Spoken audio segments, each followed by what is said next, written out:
Hello, everyone. As Laura said, my name is Moshe Tzioni. I'll be presenting DDoS Mitigation Epic Fail Collection. I have a bit echo. Okay. So DDoS, we all know. We all know the attack. We all know what's going on with that. We hear about it a lot. Everyone is attacked by DDoS. And because of that, I asked as a consultant, I should start over. The agenda today will start with the introduction about what we are doing here. Then we come along to the method that we are providing DDoS attacks. I'm presenting DDoS attacks for 3 years now. And then some tactics from the internet, something that we all know. And then the actual stuff from the presentation is ready, set, facepalm. The whole meaning of this presentation is to present strategies that we see all over the place when we start and this kind of service to our customers. And the fail that we are talking about are fails that are originating just by implementing bad advice. So first of all, as I said, my name is Moshe Tzioni. I'm head of research at ComSec. ComSec is a consultants firm originating from Israel, but working mainly in Europe. That's about that. 3 years of experience in DDoS attacks. We are providing simulations, but you can call it attacks also. It's a real-world situation with a large botnet. So that's for 3 years. And before that, I'm doing mainly penetration testing and ethical hacking to customers. That's my second time in Hack in Paris. It's the first time as a speaker, and thank you very much. Thank you, Systream, and thank you all for being here today. And for this opportunity. That's it. That's the end of the self-promotion slides that you ever see. I will never mention it again. Now, our method is pretty unique in terms of how do we manage to do such a thing, and how do we manage to get some insight into those kind of DDoS attacks. Well, the problem is with DDoS attacks is that you are either the defender. You see the DDoS attack happens all the time. You see it impacting your systems. Or, on the other hand, you are the bad guy. You are the attacker. I'm not relating just about you all in this audience, but I'm talking about whoever attacks or defends from this kind of DDoS attack. Now, we took the hat of the evil spoke and the good spoke. And then in combination of that, meaning that we are all together, the attackers and the defenders. We are sitting as a red team and blue team coordination, and the blue team is on the premise of the client, and we are coordinating the attack on our offices and from our botnet from some evil den somewhere, like think of a bat cave. So from there, when we see the attack happening, we know exactly what we are doing. We know exactly what happens when. And the blue team is providing insight, is providing analysis on the impact that the system suffers at the time of the attack. Together with those insights, we bring it together to the table with the red team and blue team, what exactly happened, when and why, and then we can say why and what went on the system and what deserves the much impact. The one thing that we didn't expect from this experience 3 years ago is to become something like no others in terms of how do we do it. Now, when we get to DDoS, the problem is that the information about how to do DDoS is something that is pretty not out there. There are many groups, but not so many groups that are providing DDoS, that are defending against DDoS. There are vendors with appliances, but no one really knows what DDoS is. Now, when you know what DDoS is, you eventually do not discover to everyone, to the world, to the community, what is a DDoS attack and why to do so and how to do so. And we're here to provide you with that also. So when we talk about fails, we'll talk about what kind of strategy was they're thinking of, mainly common strategies, but not always. The second part is what kind of a vulnerability that they provided by implementing this kind of strategy, and eventually how we exploited this kind of vulnerability. All the stories are true stories, nothing made up. All the things are from our experience from the last 3 years. So as I said, DDoS for everyone. You get DDoS, everyone will get DDoSed. And I'm not talking about the attacks itself, or I'm talking about the knowledge of how DDoS is working and how you can be better at DDoS. And we'll talk about that either. So run-of-the-mill DDoS attacks nowadays are relying much on network traffic. We are all figuring out, yes, now we have a DDoS attack with 3,100 billion gigabits per second, but it's not the term. We figured that from figures alone, we see that 53% of the attacks are less than 2 gigabits per second, which is not something that is pretty far-fetched for a bank. And our customers are mainly financial customers, like bank, insurance, and other financial concepts, and governmental, you have financial, you have institutional sets, and all other sectors, but mainly financial. So 53% of the attacks are less than 2 gigabits. That says a lot. That says that you don't need to have such a big gun in order to bring down a site. And that kind of insights for us put pressure on us to do something smart and not just bombarding something with this amount of gigabits. So when a customer asks if we can provide them with gigabits and over gigabits, we say, yeah, of course we can, but it's not the point. You will see that you will not need it. And I'll get to the method in a second. Most attacks out there does not require brains. So no brains attached, no one needs to control anything. You just need to have a large botnet, or maybe pay for someone that have a large botnet, and then to just bring out your guns out and you can attack some kind of a site. Many attacks are just UDP floods, meaning that no brain required. You just point out an IP, you just point out where to attack, and then it hits the soft spot of the network. But again, heavily relied on network bandwidth. We see a transition in network bandwidth in the last couple of years, which means that attackers find out ways and intelligent ways to find how can they amplify their own attack. When do they need to amplify an attack? Is that because when you have a botnet, let's say you can provide someone with 2 or 3 gigabits per second, let's say for a small figure. But then it costs you money to operate the botnet, no matter why. Maybe you pay someone, maybe you have a botnet that you need to pay for traffic, maybe you name it. You have many options to pay for someone in order to execute a DDoS attack. Now, when you amplify the network, means that you need to send just the one packet, or maybe 2 or 3 packets, and then receive much more on the other hand. How does it happen? For example, a DNS amplification attack, something that is very popular nowadays for attackers, is to find a vulnerable DNS. This DNS server can provide you with information. That's what DNS does, right?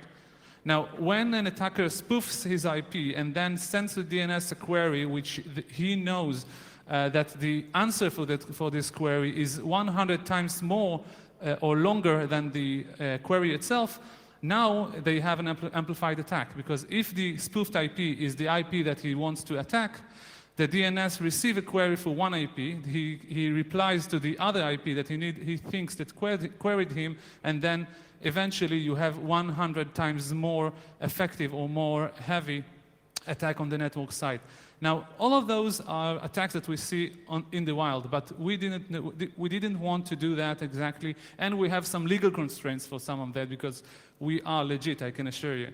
Now, when we have those legal intents, we need to be creative in the way that we strike, and so we strike harder, and we try to say to attackers, be smarter, not because we want you to win, just because it's something that is not efficient. And if you want to test out a site, let's say, you will need to be stronger, harder, but not bigger. You don't need to have eventually a bigger gun. You just need to have something very small which can impact the site.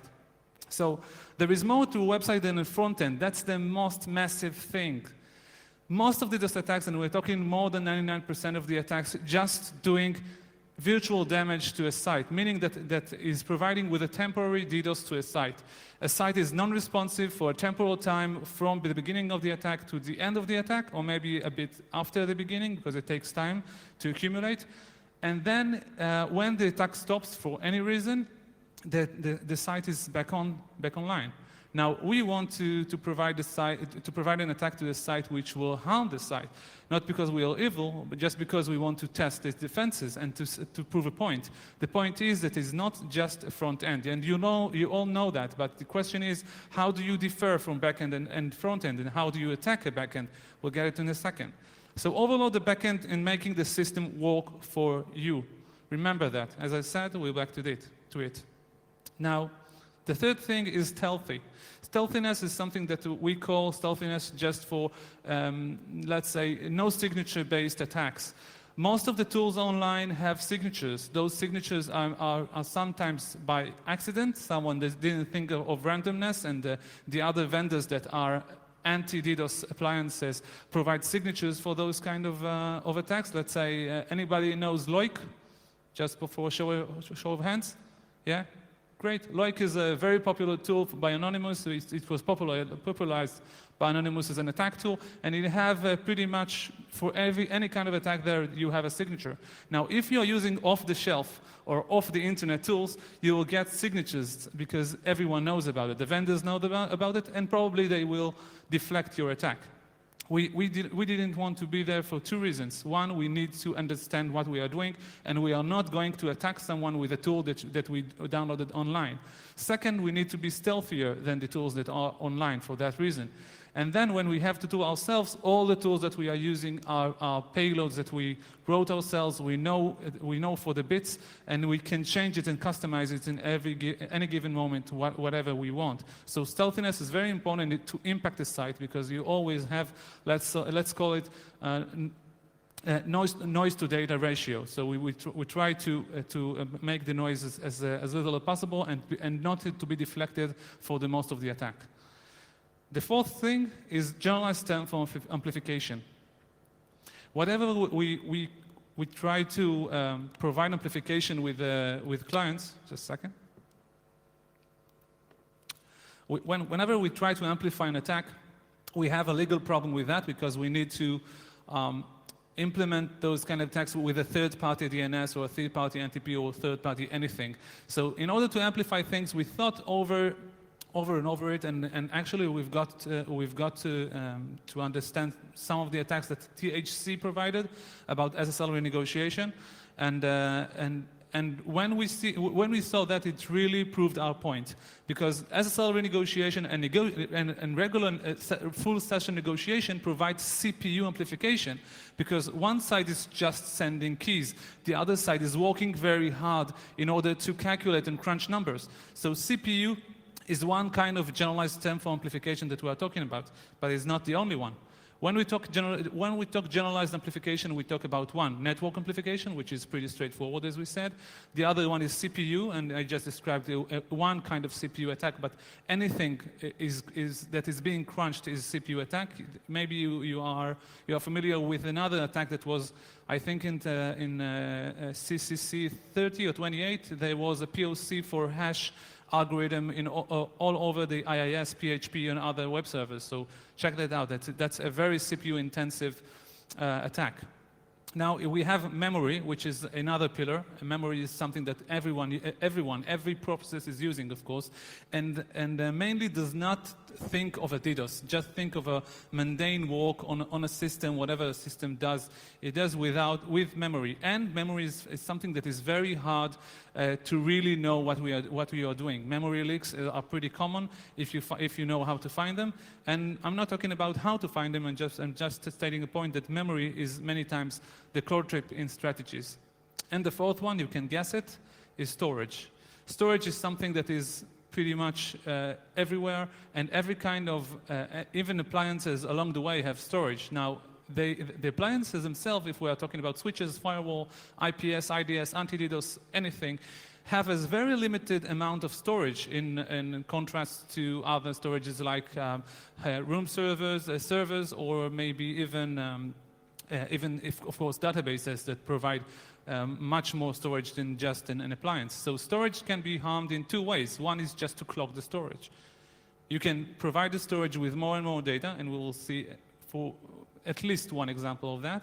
You can provide the system with much more data that it should, and then it can clog the system. The other one is the I/O buffer between the actual system and the hard disk, which will provide you with an effective DDoS, not an actual DDoS, because when you stop to overload the buffer, it should be okay, unless the MTBF of the drive was exhausted. Okay, so just before we start the fun, just some rules. One rule is no shaming policy. No customers or clients' identity will be harmed and will remain anonymous, no pun intended. Now, the second thing is meet Superbank. From now on, I will refer to any kind of client as Superbank, and let's say it's the same bank all over again, but mainly we're talking about the examples here are talking about banks and insurance companies, whenever you think, but banks are mainly most of the stories are from banks, and pretty large ones in Europe. And the last thing is we will see 10. Remember, it's common practices. It doesn't say anything about best practices. We are talking common practices here. So if we see common practices, it doesn't mean that it's good. So never take an advice before you know that the advice is good. And that proved the point again. And the appropriate bypass and attack that we actually implemented on them. So ready, set, facepalm. 10, limit the rate of incoming packets. That's a really good advice, good in parentheses, that we have on many of our customers. The thing is with this kind of thinking and strategy is that you have a bandwidth and you want to save it for actual bandwidth, the bandwidth that you need. But actual bandwidth is something that is pretty, nowadays it's cheap, but it depends on whatever you're doing with your site and how intensive it is. And the Superbank has been attacked by a DDoS attack, and then they said to themselves, okay, what can we do?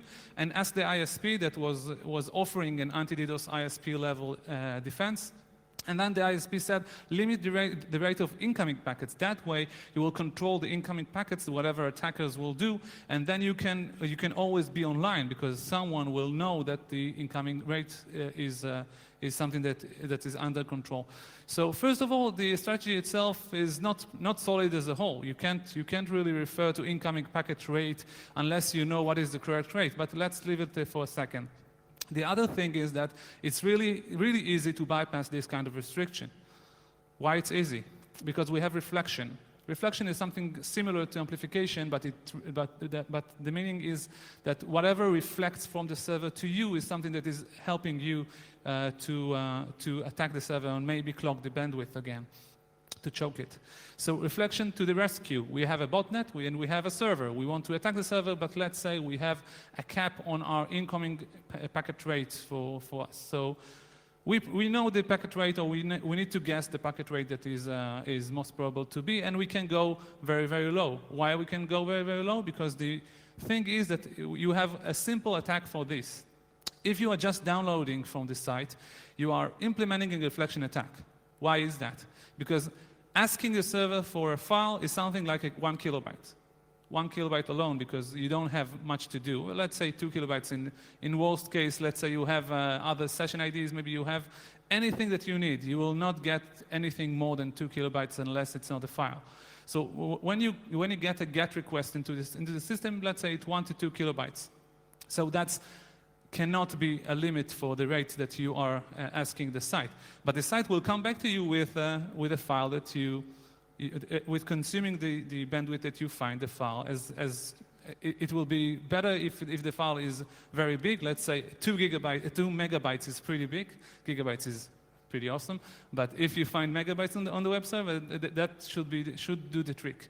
So if you send a 1 kilobyte request for a packet, GET request for a single URL, or let's randomize it a bit, so you have a list of files, and then sending a request for the file, it will never hit the limit. But then again, when the file will come back to you, it will clog the bandwidth. So eventually you will get the same attack, but now you are making the server sweat, and then the server is CPU intensive, maybe it's memory intensive, but most importantly, it will choke its own bandwidth. So that's a very, very easy exploit to do. So we are consuming the file length and consuming by reflection. Number 9. Number 9 is something that we approached early in the beginning of the service, and again, Superbank was attacked, and then they said to themselves, let's implement another thing. Now, very, very trendy nowadays is scrubbing services and other services that are online. They are providing you with redirection of traffic through them, and then they can maybe monitor your site and monitor the traffic, and then by brainstorming with all their clients, they can say, here is a good attack, and here is a good bandwidth, and here is a bad bandwidth, and let's detect this and strike it out. So when this kind of when Superbank approached this service provider, they actually had a monitoring system on their system.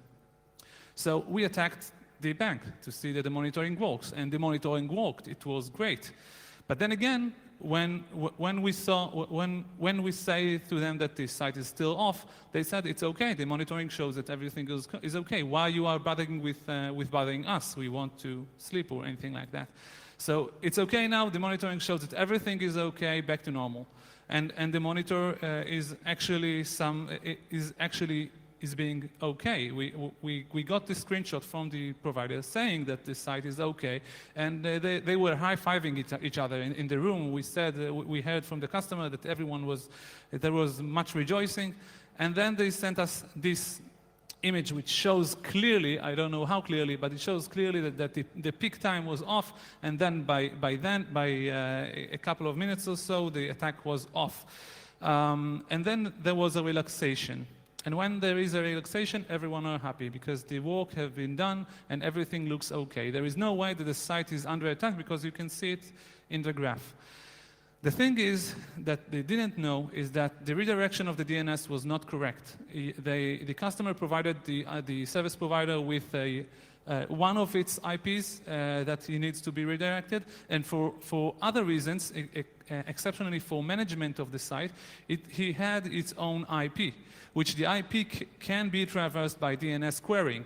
Whenever we asked different DNSs in different times, we got another IP. So we figured there is another IP in place, and we need to strike it down. So we struck it down. It was pretty easy because it's the same attack all over again. But now they can't detect us. So they were very assured that the site is not down. But whatever, you can actually check the site. It's something phenomenal. You can open up a browser and try to surf to the site, and you will see that the site is off. And that's exactly what wasn't done in this. So the strategy of monitoring is okay, and we all know it from other security operations center, but in this case, when you talk DDoS, it's very easy to comply to see if the site is up and down. And that's something that none of them, not IT and not the service provider itself, have been doing through the attack.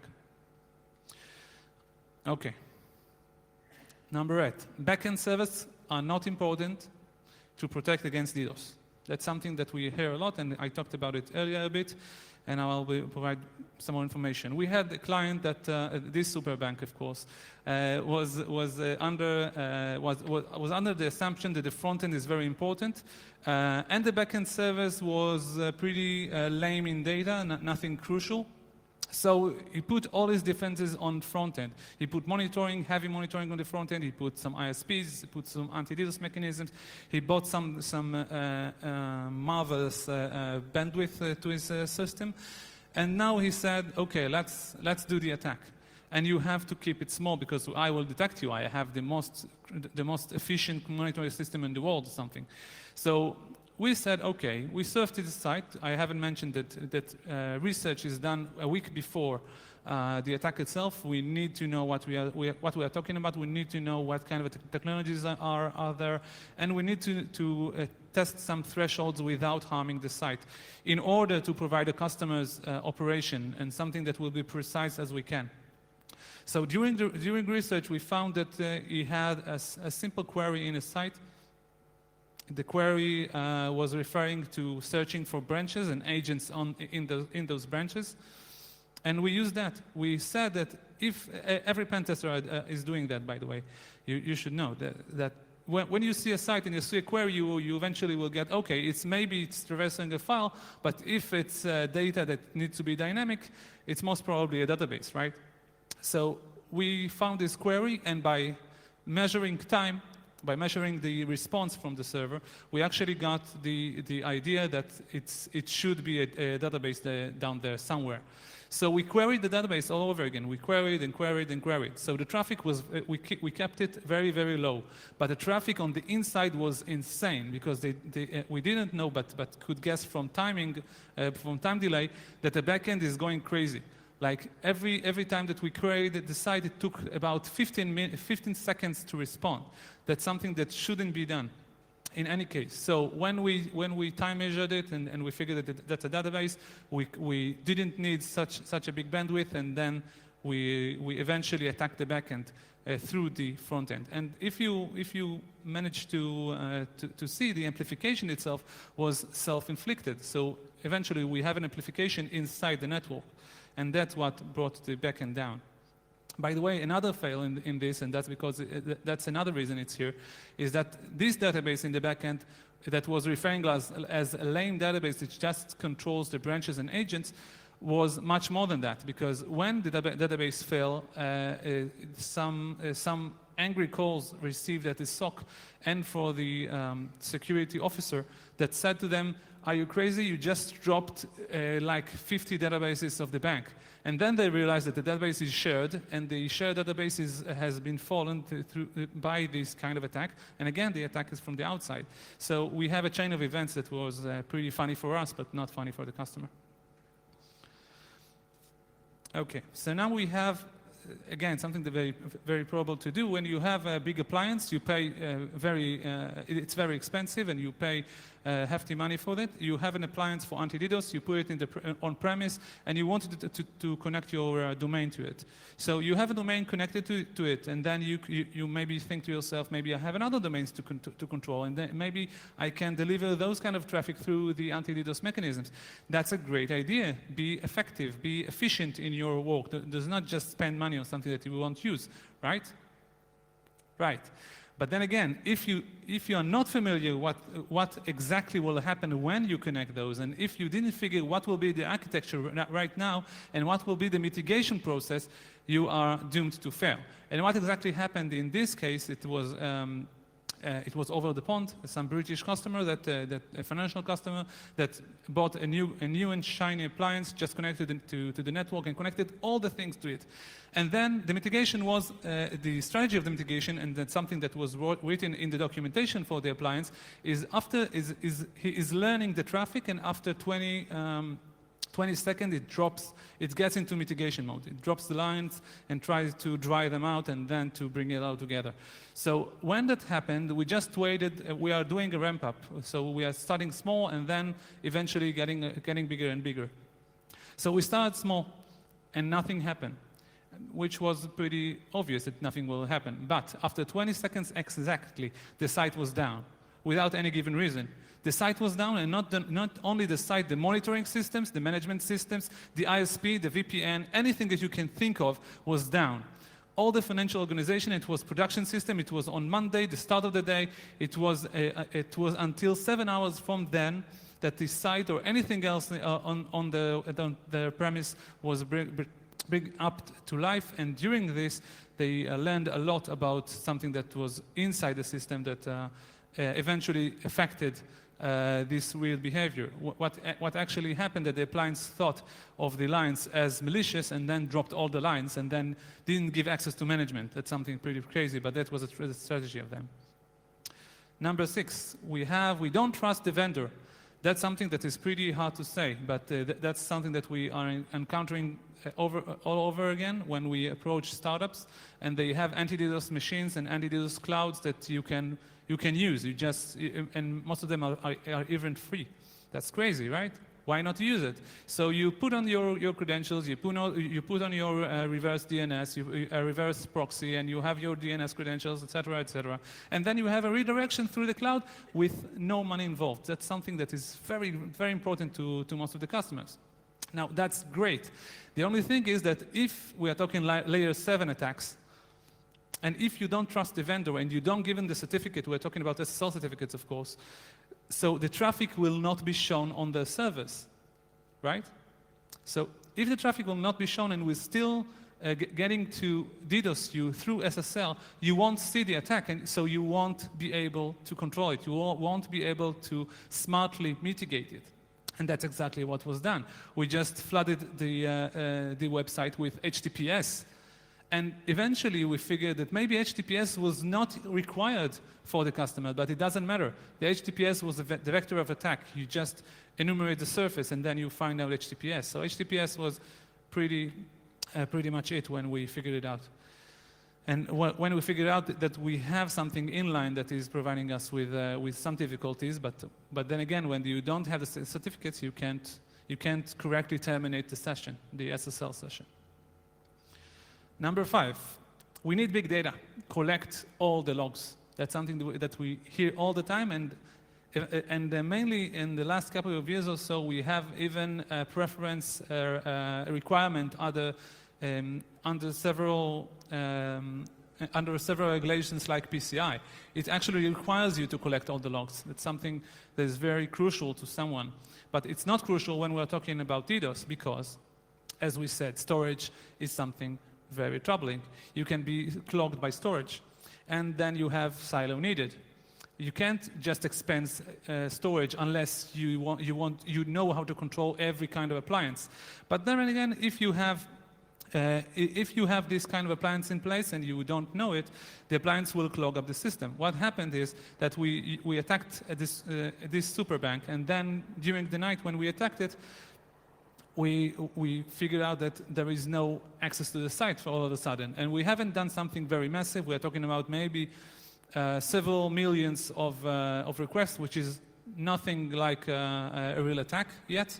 So we just started, and we saw that the IPS was not responding. It took some time to the bank to realize that the IPS was the problem, but the IPS was not responding. Not to management, nothing like logs, nothing that can be managed, nothing that can be accessed, and the IPS was inline. So every kind of traffic could not get into the site. The site looks phenomenal clean. Nothing on the site, no client. The holy grail for many of our customers is no clients on the website, web server. No client and no traffic on the web server. Now, when they figured that that's the IPS, they need to control it, and they needed to go to the IPS and reset button on it. So that's a pretty damaging attack. Okay, that's another thing that we've mentioned, that we are under attack. Let's use the scrubbing service. Scrubbing service, again, is something on the cloud that we can switch, we can flick a switch, and then it can redirect our data through them. Now, this scrubbing service, based on Australia, the same place of this customer, this scrubbing service said to the customer, you can flick a switch as easy as this. If you are under attack, just flick a switch and we will provide you with the extra mile. That's terrific, but not possible.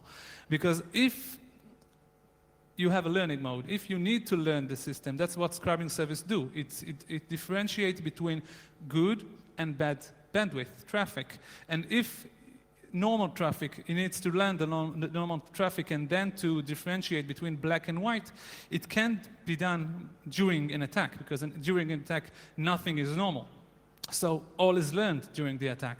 So eventually, all of the traffic was dry, because everything was under attack, and the scrubbing service does not help at all. Eventually, he needed to call the support guy, which was in his pajamas or something, because he wasn't so sober. And then he said to him, listen, we have a scrubbing service, we just flick the switch that you provide us, and nothing is working. And he said, okay, that's great. No, nothing is working. The website is off. So they tried to mitigate it, and during the night, and after like 3 or 4 hours, they controlled the situation somehow, and then returned it up to life. But the scrubbing service provider said to the customer, maybe next time you can buy from us the configuration and implementation service that we provide you.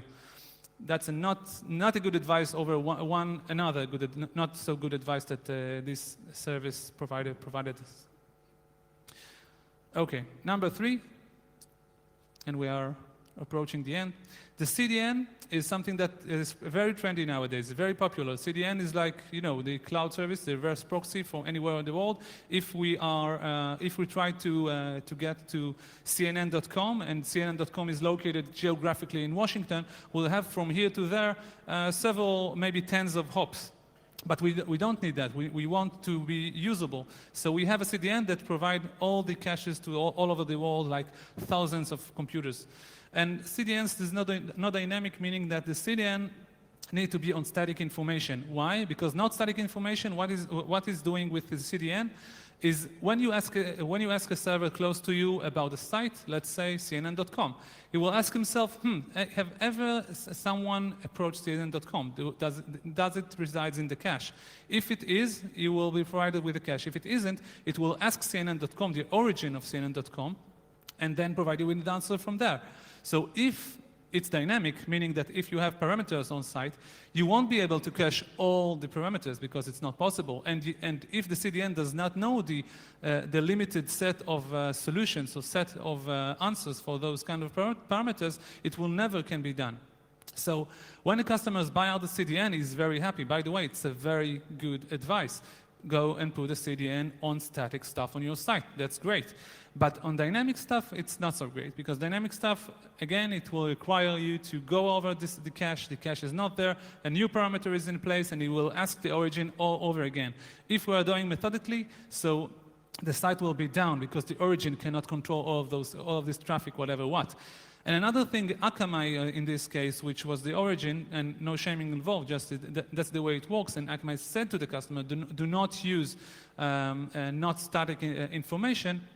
So in this case, when the monitoring was working on the origin, you couldn't say who is attacking you, just from where it's attacking you, because the IP is related to the cache server, to the CDN itself, and not the origin of the attack, the attacker. So again, not in cache, ask the origin is falling down. Another thing about CDN, that you have many advices that are pretty bad out there. One advice that we approached, it's if you search Google for CDN origin protection. Origin is the single point of contact when the CDN needs new information and needs to be updated. When you search for CDN protection, CDN origin protection, you will get this site in one of the first queries. And it simply states, this is a simple trick, and it is also the best solution. Create some random long set of alphanumeric characters and use that as a subdomain. Here is an example, just an hexadecimal value .domain.com, or Superbank in our example. And I should refer to the last sentence, can it be guessed? Yes, but highly unlikely. Can it be leaked? Yes, but highly unlikely. Is it true? So we thought over it, and we found a couple of ways to overcome this obstacle, because that's what we figured that most of our clients are doing. And I don't know about most, but every time we approach a CDN and we try to find the origin, one of those two worked. The first thing is to find another known subdomain of this domain, and then enumerate its IIP, and enumerate all the /2416 class B and class C to see for another IPs, and then maybe one of them is a domain. Now, that's pretty massive. You have to work hard in order to find out which domain is the origin. But we have another trick on our sleeve. Another trick is that who is service never forgets. You have who is history in the internet, and the internet never forgets. That's the whole thing. And if we try and figure out what the customer did, the customer bought out a CDN and then provided the CDN with the origin. Chances are that he didn't change the origin of the IP in the first place. He just changed position from one state to another, from single state to CDN state. And that provided him, if we are looking at the history of the DNS records, we will find out the last IP used. And maybe, just maybe, that's the IP. For example, we found out that there is one site that's doing it for free, but there are many sites that are doing it with a little small amount. So you have udns.info, and that you get, in this case, I just search for some kind of a malware-infested site named bing.com. And through that, we figured just a list of the history of bing.com. We never attacked it, of course, just for the example. Number one. That's a very common mistake. Block them, block them, and block them, and block them. What the customer did, and we know it as a strategy of this customer, is to block every IP that you see as alert. Many customers do that because when they see as something that is alerting them, they are afraid of something that will happen and just blocking them, whatever will do. But blocking each IP in a DDoS is something that is not probable because each IP can be considered one of 1 million bots. So maybe, let's say, just 100,000 bots. So block them in an IP level, it's not so smart. But what you can do, and again, it's not smart, but you can do, is blocking maybe on class B or C. So that's exactly what the customer did. In this case, the customer was in Israel, so we are talking about less numbers than that. But in France, you have 82 million IPs, individual IPs provided in ranges. And that sums up to about 1,200 Class B ranges. And this customer was providing the exact strategy that I just described. He contacted each Class B range that he saw as an alert and then put a code on that. In Israel, we have much less much less in ranges. We have like 4 million and then like maybe a tenth of this kind of Class B. So in this case, we operated in Israel, and it was a very easy task. It took 2 minutes, not 10 minutes as it wrote right on the board. That's just a projection for France. But 2 minutes to block all IP ranges in Israel. So when customers from Israel, which is most of the customers in this case wasn't able to access the site. And just to put a cherry on top, the actual team that was monitoring the site could not access the site because of this restriction, like halfway along the way. Okay, so we are near the end. Collection, misconceptions. There is no magic pill, no best cocktail, forget about it. You need to practice. You need to practice your people. How to do it is up to you. Maybe on dry runs, maybe on wet ones like this one, maybe other kind of awareness program, anything, but just practice. Jason said it out loud, I'm saying it again. DDoS is a subset of DOS. Do not be confused. You can be DOSed. If you have a vulnerability in the system and it's vulnerable to denial of service, you will be DOSed without the whole hula and things like DDoS. Now, you can have all the toys and money in the world. It will not be sufficient in practice. I will repeat that once again. And last, for this presentation, last advice, if you won't do that, it's a threat. You can be evaluated for this presentation in the future. Okay, thank you. Questions?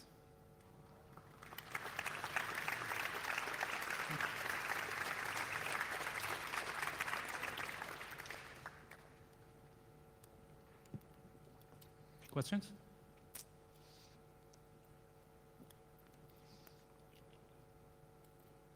Thank you.